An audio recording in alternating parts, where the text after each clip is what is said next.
Hello dear CA students, कल आपका intermediate का टैक्सेशन का एग्जाम है और ज्यादा टाइम नहीं लूंगा बिकॉज आपका टाइम बहुत कीमती है। 5 मिनट्स में आपको मैं बता दूंगा कि लास्ट मिनट टिप्स क्या है।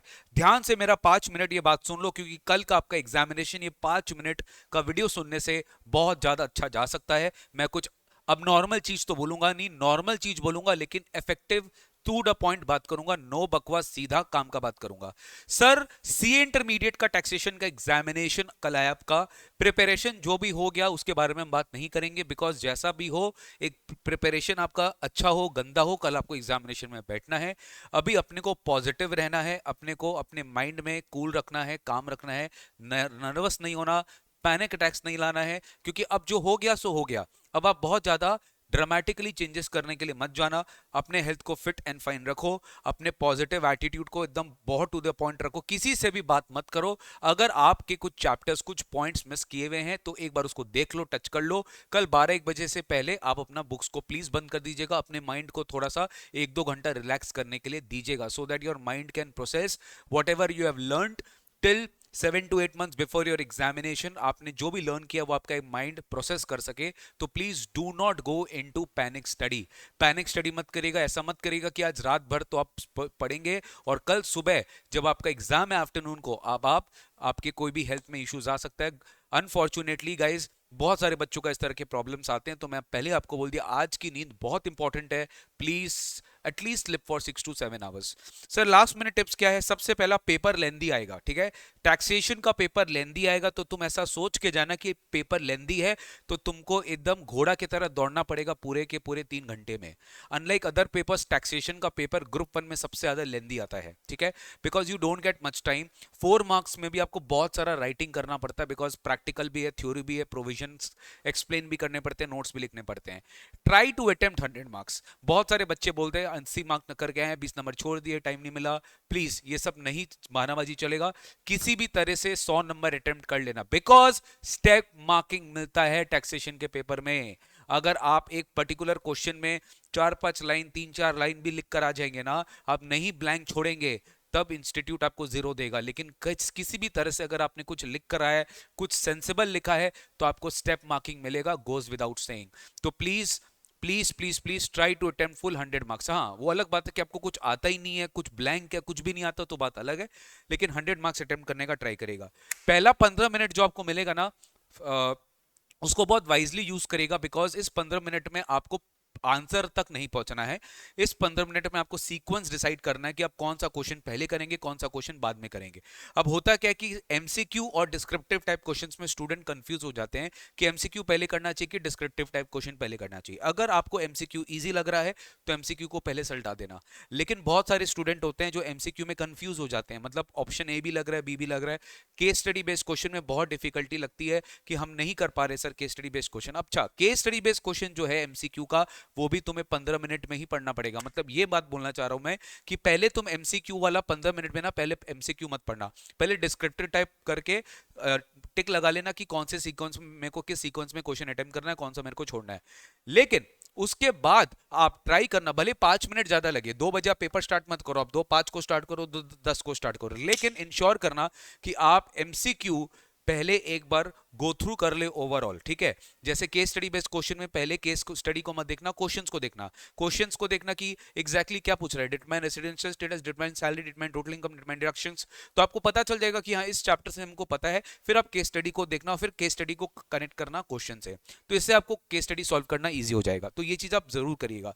तो बेबी आपको 15 मिनट्स नहीं लगेगा, एमसीक्यू को थोड़ा पढ़ने में टाइम लगेगा, तो 20-25 मिनट आपको लग सकता है, तो 5-10 मिनट एक्स्ट्रा दे देना। और वहां से डिसाइड करना कि मेरे को एमसीक्यू पहले करना है कि मेरे को एमसीक्यू बाद में करना है। अगर एमसीक्यू पहले करना है, मतलब आपका एमसीक्यू आपको आता है, तो अब एमसीक्यू पहले करना, वरना एमसीक्यू बाद में करना। अगर आपको नहीं आता एमसीक्यू अच्छे से, तो use of 15 minutes very wisely. और इस तरीके से क्वेश्चंस को चूज करना कि जिस क्वेश्चन में आपको स्टेप, अगर आपको मान लीजिए दो, अगर आप मान लो 3 क्वेश्चन है, तीनों नहीं आता, उसमें से 2 आपको करना है, तो कौन सा क्वेश्चन छोड़ना है? जिस क्वेश्चन में आपको लग रहा है कि आपको स्टेप मार्किंग भी नहीं मिलेगा, लेकिन अगर कोई क्वेश्चन में आपको थोड़ा बहुत आता है, आपको उसमें स्टेप मार्किंग मिल जाएगा, तो प्लीज उसको अटेम्प्ट करके आइएगा, उसको लीव मत करिएगा। सर हमें डीटी आईडीटी दोनों ही करना है, तो सबसे पहले हम डीटी करेंगे कि आईडीटी? मेरा रिकमेंडेशन है कि आप पहले आईडीटी करना। आईडीटी छोटा है, जल्दी हो जाता है, ज्यादा लेंदी नहीं है। 50 नंबर में 100 नंबर में 50 नंबर का आईडीटी आप पहले खत्म कर लेना और फिर आप डीटी में जाना। ये मेरा रिकमेंडेशन रहेगा, बट ऐसा कुछ नहीं है। अगर आपको डीटी पहले करना है, आप डीटी में कॉन्फिडेंट हो तो आप डीटी भी पहले कर सकते हो। Do not waste time in MCQ if it is confusing. बहुत सारे स्टूडेंट एमसीक्यू में ही इतना टाइम बर्बाद कर देते हैं कि सर डिस्क्रिप्टिव टाइप क्वेश्चन बचता ही नहीं है। मैं सही बताऊं, डिस्क्रिप्टिव टाइप क्वेश्चन में 4 मार्क्स के 5 मार्क्स के इजी क्वेश्चन भी रहेंगे, उसको प्लीज पहले पुल अप कर लेना। इसीलिए रिमेंबर मेरा 40-60 रूल, पहला 60 मिनट्स में आपको 40 नंबर किसी भी तरह सिक्योर कर लेना है, मतलब पास हो जाना है। एक बार आपको फीलिंग आ जाएगा ना मन में कि आप पास हो जाएंगे, तो sir nothing better than this, पहला 1 घंटा में पास हो गए, मतलब आपका जो बेस्ट शॉट है वो पहला 1 आवर देंगे। That will set the tone. कोई भी चीज में अगर आप सब इनिशियली आपका स्टार्ट अच्छा होता है ना गाइस, तो एंडिंग भी बढ़िया होता है, ये हमेशा ध्यान रखिएगा। तो 60 मार्क्स में, आई मीन 60 मिनट्स में आपको 40 मिनिमम सिक्योर कर लेना है कि या मेरा तो 40 आ गया, चाहे एमसीक्यू से आए, चाहे आईडीटी से आए, चाहे डिस्क्रिप्टिव से आए, मेरा तो आ गया सर, मेरे को तो मार्क्स से मतलब है। Way guys right like a pro, do not care about handwriting. थोड़ा सा अगर हैंडराइटिंग बिगड़ भी गया तो कोई दिक्कत नहीं है, but right like a pro, फटाफट लिखिएगा, फटाफट लिखिएगा।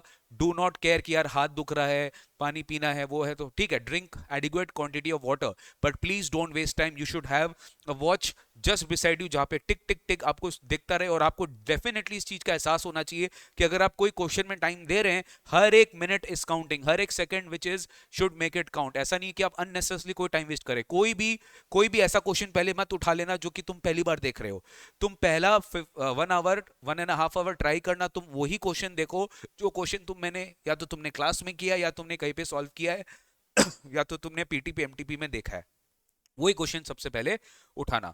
टैक्स में क्या होता है ना, हर क्वेश्चन में ट्रिकी कुछ पॉइंट रहेगा, उस चीज का टेंशन मत लेना। अगर कोई पर्टिकुलर क्वेश्चन में 2-4 ट्रिकी पॉइंट तुमको नहीं भी आता है, कोई बात नहीं है। अगर वो तुम सोच के रखो कि तुम पहले अटेम्प्ट करोगे तो कर लेना, कोई बात नहीं है, स्टेप मार्किंग मिलेगा। इस चीज का बिलीव करो, स्टेप मार्किंग मिलेगा।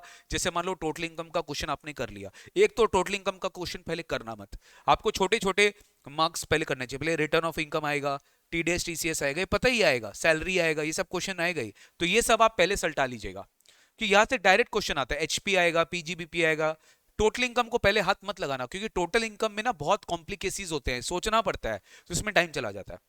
और फिर अगर आप पैनिक में आ जाते हो ना कि यार टोटल इनकम को पहले उठा लिया, मैं नहीं कर पा रहा हूं, तो फिर वो जो पैनिक होता है ना, वो पैनिक फिर लास्ट मिनट तक चलता है।